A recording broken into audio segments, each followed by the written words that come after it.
When talking about the feet, really have to talk about everything up. And one of the other really key areas of the body is the pelvis. Pelvis and the feet coupled together with their movements. So when your foot's pronating, your knees bent, your hips bent, and your pelvis is tilted forward. When you're supinating, your knees straight, your hips straight or extending, and your pelvis is posteriorly tilted. When you're walking, your pelvis will hike and drop. Not to the same exaggeration of this, but it will still happen. So it's important to invite these movements into your body, connecting with the weight through the foot and also with the rotation. So to allow us to travel forward, our pelvis has to rotate, and that's connected with how the foot lands and takes off. As we are walking in a step, there's a leap of faith as we come forwards, and that's coupled with a shift side to side. So feeling these movements in your body at the pelvis, again, it shines a light in your brain and says, hey, this is a really great part of the body. Let's use it. I find going up against the wall can be really helpful because it prevents me from kind of moving the rest of me when I'm trying to move my pelvis. So I come up against the wall as is comfortable. So for some people, they'll be here, but their head will be a bit forward, and they might need to have their feet slightly forward, and that's fine. Just watch you're not trying to push all the way back. So from here in this position, lovely way to think about it is consider the pelvis like a bowl of water.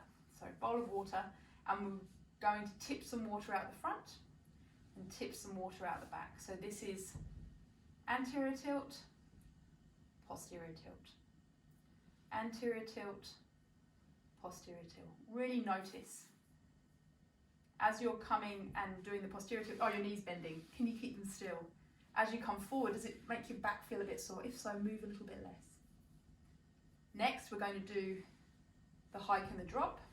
Notice that I'm staying fairly stacked here. I'm not doing massive movements, but I'm letting my pelvis and my brain, most important, experience what it is to move a pelvis in these three planes of motion. So there are three planes of motion that we move through. We're three-dimensional. There's sagittal, which is the tilting forwards and back. There's frontal, which is the hike and drop, and also the shifting. So you can have a go at this. Just watch that you haven't stuck your bottom out too much. That's why the wall could be useful, forwards and back. And then you'll need to come away from the wall for this. This is the transverse plane and the rotation. I sometimes put my hands across the chest to fix the rib, and I'm just moving forwards and back.